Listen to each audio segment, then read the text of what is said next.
E agora? Como é que eu posso evoluir espiritualmente se o mundo tem tantas tentações e vícios que nos atrai o tempo todo? Oi pessoal, meu nome é Marcelo Souza.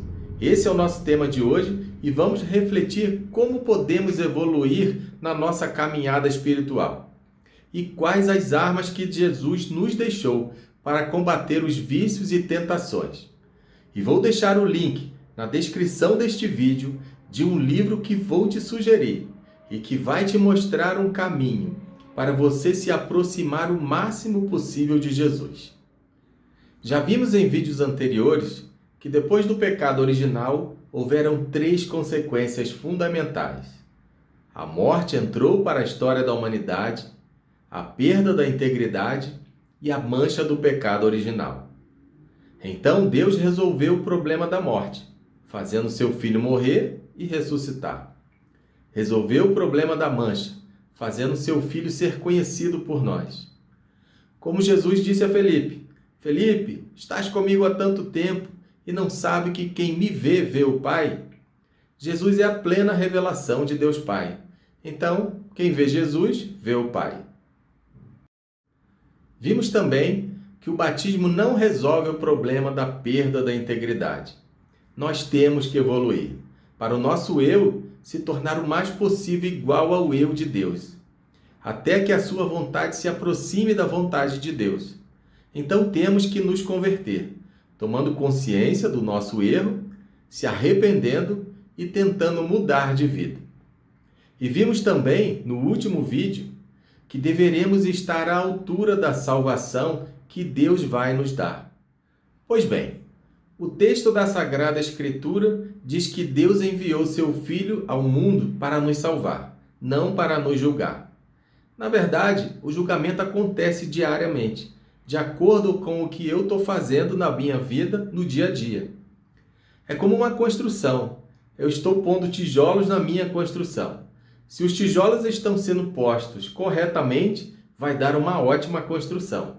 Mas se estou pondo tudo torto, quando chegar no final vai ser um desastre. Isso mostra que o dia a dia já está condicionando o nosso julgamento. Então, vamos refletir o que Deus tem a oferecer para recuperarmos nossa integridade. O batismo apaga a mancha do pecado original, mas não recupera nossa integridade. Você continua um ser dividido entre o seu eu e o eu de Deus. E relembrando do último vídeo, quando Deus fala, perdoa, e você perdoa, não porque você quer, mas porque Deus está mandando.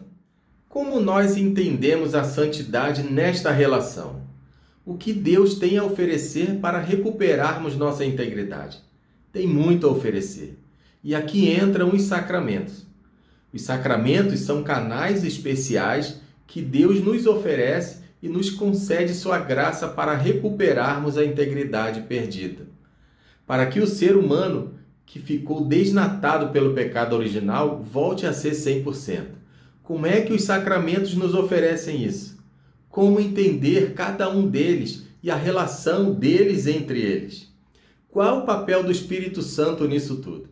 Então vamos lá. Viver a santidade é buscar a integridade perdida, para que o meu eu seja 100% o que Deus espera de mim. Isso é ser uma pessoa íntegra, diante os olhos de Deus. A santidade é o retorno à integridade, mas sozinhos não damos conta, porque o pecado original nos desnatou, e muito. Só que Deus, em Jesus Cristo, deixou para nós meios para recuperarmos essa integridade. De maneira muito particular, os sacramentos ocupam um lugar muito especial para nos dar condições de vivermos a integridade. Assim, vamos falar dos sacramentos de uma maneira leve e diferente. Vamos comparar o ser humano desnatado, não íntegro, a um carro. Quando vocês passam pela rua e olham os carros da cidade, tá tudo beleza, né? Mas você está vendo ele por dentro? Se o motor está bom, se os amortecedores estão bons, se o motor está batendo, se está tudo em ordem. Dá para ver? Não. Só estamos vendo a casca, não é? O interior não sabemos. Quando vemos as pessoas, nós vemos o interior das pessoas? Não, nós não vemos a desnatação do pecado original. Por fora está tudo beleza, uma maravilha. O que falta dentro, o que o pecado original tirou, ninguém está vendo. Nós vemos a casca. Então, vamos imaginar um carro assim, desprovido de certas coisas essenciais. Assim é o ser humano, quando vem ao mundo. Ele vem desprovido de certas coisas essenciais. Mas Deus, em Jesus Cristo, resolveu para nós a morte e a mancha. E agora Deus vai deixar para nós, em Jesus Cristo, instrumental para recuperarmos a integridade: os sacramentos. Quais são os sacramentos? Batismo, crisma, eucaristia, confissão ou reconciliação, ordem, matrimônio e unção dos enfermos. Aqui nós poderemos comparar o batismo. O batismo nos dá o dom da fé. A fé é dom gratuito de Deus. O que é a fé? É aquilo que nos move. Eu acredito que meu time vai ganhar neste domingo e eu vou ao estádio. A fé é aquilo que nos dá força para irmos adiante. Então nós podemos comparar o batismo nesse carro ao motor. O motor não é o que dá força para o carro andar? Quantas vezes recebemos o batismo? Uma vez na vida, não mais. Assim é o carro. A partir do momento que instalamos o motor no carro, está funcionando, não precisa pôr outro e fica até o final. É por isso que recebemos o batismo apenas uma vez na vida. No dia do nosso batismo, Deus vai lá, abre e enfia um motor de fé lá dentro. Instala o motor da fé. A partir de que foi instalado, testou e está funcionando, não precisa de outro batismo. Quando você tira um carro novo da concessionária, depois de tantos quilômetros rodados ou depois de um certo tempo, você tem que levar o carro para a revisão, para confirmar se está tudo ok, não é assim? Não é no dia seguinte. Caminha um tempo primeiro e depois confirma. Assim é na vida do cristão. Quando somos batizados? Quando ainda somos criança. O motor está instalado, mas vai chegar o momento em que a gente precisa dar uma confirmada naquele motor. É isso mesmo? Não é? Precisa de algum ajuste? Esse para nós pode ser considerado o sacramento da crisma. Por isso, também é chamado sacramento da confirmação. Quando você vai levar seu carro para a revisão, você vai levar em qualquer oficina e qualquer mecânico? Claro que não. Você precisa de alguém especializado, autorizado. Agora na crisma, quem é que vem confirmar o motor de fé instalado um dia na vida das nossas crianças e dos nossos adolescentes? É qualquer padre? Não. Qual é o melhor técnico dentro de uma diocese? É o bispo. É ele que vem. É o que deve entender melhor de motor. Então o motor está instalado, confirmado. Agora pergunto, adianta muito um carro ter lataria bonita, estofamento bonito, motor potente, confirmado, se o tanque está vazio? Vai aonde esse carro? A lugar nenhum. Então temos que encher o tanque. Quantas vezes instalamos o motor? Uma. Confirmamos este motor também, não precisa de mais. Agora, nós abastecemos o tanque de um carro só uma vez na vida? Como seria bom? Então, o tanque tem que ser sempre abastecido. Quanto mais você rodar, mais vai abastecer. O que a igreja fala para nós? Por favor, pelo menos uma vez por semana, passa no posto da paróquia e abastece. Senão, seu carro vai parar em algum lugar. Quando você menos espera, ele vai parar. Temos que abastecer o carro. Por isso que é pecado mortal não abastecer o carro uma vez por semana. Continua sendo pecado mortal perder a missa dominical. Porque eu desobedeço a uma norma ou lei da igreja? Não. Porque você empreende um dinamismo de morte na sua vida. É o mínimo de alimento que você pode dar para o seu ser espiritual e pessoa de fé. É o mínimo. Se você deixa de se alimentar do pão da palavra e da Eucaristia, você está negando o mínimo de alimento necessário para a sua vida de fé. Você vai parar em algum lugar. Em algum lugar você vai parar se você não se alimentar. Como uma pessoa anoréxica, que não se alimenta do mínimo que precisa para viver e empreende um princípio de morte na sua vida. O ideal seria que fosse até mais do que uma vez por semana, mas no mínimo uma vez por semana, enquanto você viver. Por isso o batismo recebemos uma única vez, assim como a crisma. No entanto, a Eucaristia, uma vez por semana, enquanto você viver.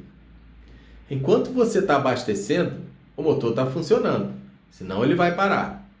Ele continua instalado no carro, mas ele para. Porque a fé é dom de Deus, ninguém tira, mas ele para. Essa fé vai parar. Vamos continuar.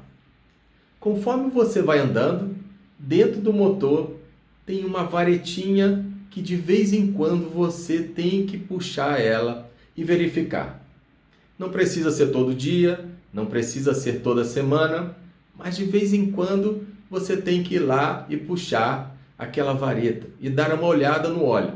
Se não está escuro demais, se não perdeu a viscosidade. Você tem que trocar o óleo toda semana? Não. É só uma vez na vida? Também não. Não é uma vez só na vida, não é com a mesma frequência que a Eucaristia, mas é de vez em quando. E o que a igreja nos recomenda? Pelo menos uma vez por ano, puxa a varetinha da consciência, dá uma olhadinha, pelo menos uma vez por ano, para ver como é que está esse óleo, se não está muito sujo, se não precisa trocar. Isso a gente faz através da confissão. E o carro está funcionando. O motor está instalado, está funcionando, tanque cheio, mas tem que trocar o óleo. Porque se você não trocar esse óleo, ele vai começar a danificar o desempenho desse motor. Pode comprometer gravemente. Não é uma vez só na vida, não é toda semana, mas é sempre que a vareta acusar. Aí, quando você sai pelas ruas da cidade, a maioria dos carros da cidade são normais, comuns. Mas você, de vez em quando, vê um carro branco, com uma cruzinha vermelha.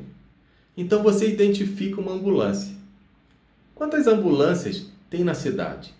Aqui em Brasília, segundo o Google, são 38 ambulâncias disponíveis no Distrito Federal. Bem menos do que carro.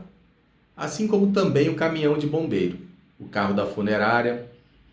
Todos eles têm que ter motor, têm que revisar, têm que abastecer, têm que puxar a varetinha do óleo, igualzinho aos outros carros. Só que aquele carro tem uma função diferente do comum. Tem uma função específica. O seu funcionamento depende das mesmas coisas. Assim podemos olhar o sacramento da ordem. É um ministério com um trabalho específico. Precisa de tudo igual aos outros carros, só que ele tem uma missão. Assim é o ministério do padre, do diácono, do bispo. É um carro como qualquer outro, mas tem uma missão específica. De vez em quando, tem uns carros que põem um reboque e aí emenda um no outro. A partir de agora, nós vamos andar juntos. Deveria ser assim, na mesma velocidade, na mesma direção. Este é o sacramento do matrimônio. E depois, todo carro tem uma vida útil. Troca várias coisas, pneus, amortecedor, etc. Mas chega uma hora que infelizmente nada adianta. Vai chegar uma hora que é ferro velho. Mas vamos precisar, até mesmo nessa hora, de uma força especial para ficar preparado. Se o carro vai para o ferro velho ou não. Se vai rodar mais um pouquinho, se não vai. Nessa hora, Deus também disponibiliza a sua graça para a gente também enfrentar esse momento, que é a unção dos enfermos. Sobretudo, quando o carro está correndo o risco de parar. E assim, passamos pelos 7 sacramentos. Então, quando estamos conscientes, arrependidos e estamos dispostos a mudar, Deus nos disponibiliza tudo necessário para que o nosso carro tenha todas as condições de caminhar. Agora, seu carro está com motor, confirmado, abastecido, tudo legal. Mas quando você usa o carro, você tem que saber de onde você está saindo e para onde você vai. Para onde você vai? Onde nós queremos chegar? No céu. Qual é o caminho que nos leva ao céu? Jesus. Como ele mesmo disse, eu sou o caminho, a verdade e a vida. Então vamos pelo caminho de Jesus, mas nesse caminho não estamos sozinhos. Nós não vivemos essa fé sozinhos. Nós vivemos em comunidade. Tem um monte de carro na estrada. Nós andamos juntos, porque sozinhos corremos o risco de nos perdermos. Por isso que a vida da fé é vivida de maneira comunitária. Queremos chegar no céu e Jesus é o caminho. Mas nós sabemos que neste mundo nós caminhamos na escuridão, mesmo tendo um caminho definido. São Paulo diz que caminhamos não na visão clara, caminhamos na fé. Por isso, o carro precisa de luz. E qual é a luz que ilumina o caminho que é Jesus? A palavra de Deus. Sabemos que o caminho é Jesus para nos levar à eternidade. Só que precisamos de luz para iluminar esse caminho. E a luz é a palavra. Vai indicando onde temos que tomar cuidado. Vai mais devagar, tem curva à direita, por aí não pode. Precisamos da luz para percorrermos bem esse caminho, senão fica difícil. Então, se estamos conscientes, arrependidos, estamos tentando mudar, através desses instrumentais, a gente vai fazer com que o nosso eu possa ter elementos para irmos nos transformando o máximo possível, conforme vamos descobrindo ser a vontade de Deus. O que está faltando nesse mundo? Jesus aponta uma maldade que pode nos levar à condenação, a falta de vontade de se converter. Muitas pessoas pedem sinais, mas não querem fazer nada com o sinal. Era como se Jesus dissesse: vocês já viram e ouviram tantas coisas e não fizeram nada com isso. Por que eu deveria fazer mais curas e milagres? Hoje é dia de olharmos para a nossa vida e sermos sinceros diante da seguinte pergunta: o que ainda não vimos ou ouvimos? A verdade é que Deus já falou e fez o suficiente para desejarmos e iniciarmos uma vida de santidade e de amor a Ele e ao próximo. Não faltam sinais, falta amor e boa vontade, e sobra egoísmo e apego. Agora vou deixar na descrição deste vídeo o link de um livro que vai te ajudar demais. Se nós precisamos parecer o mais possível com Deus, então, por que não ler o livro A Imitação de Cristo? Eu li esse livro e ainda acompanhei o Frei Gilson, que meditou todo o livro no seu canal do YouTube. Foi escrito por Thomas de Kempis, no século XIV. Esta obra, que é considerada por muitos como um dos maiores clássicos da espiritualidade cristã, traz um diálogo de Jesus Cristo com a alma, que busca fazer a vontade de Deus em sua vida e seguir os ensinamentos do Verbo Divino. Não pode haver um só cristão no mundo que não tenha lido pelo menos uns 20 capítulos desta grande obra. Um livro digno de cabeceira para se ler todos os dias quando acorda ou quando vai dormir. Ou reler ele, sempre e sempre. Depois da Bíblia, que vem de Deus, é a imitação de Cristo, que foi considerado de todos os livros o mais admirável e popular. Nenhum cultivou em tão alto grau a estimação dos homens. Nenhum parece tão adaptado a todos os leitores. E para sentir um gostinho, vou mencionar alguns destaques desse livro. A tentação mostra a nossa fraqueza e nos humilha. Muitas vezes, os auxílios de Deus se manifestam através de alguém. É nas provações e tentações que se avalia o progresso alcançado. Antes de julgar, olha para ti mesmo. O amor próprio desvia os nossos julgamentos. Dê a seu corpo alimento, a seu ouvido a leitura e ao seu espírito a oração. Demais. É ou não é top esse livro? Agora, importante, eu sempre leio e passo texto para várias pessoas diariamente, do livro que estou lendo. Atualmente, estou lendo o livro de Santa Catarina de Sena, O Diálogo. Portanto, se você quiser receber os textos, diga "eu quero" nos comentários e manda uma mensagem para o número WhatsApp que vou deixar na descrição deste vídeo. Também aqui embaixo do vídeo tem o link dos 2 livros, A Imitação de Cristo e O Diálogo.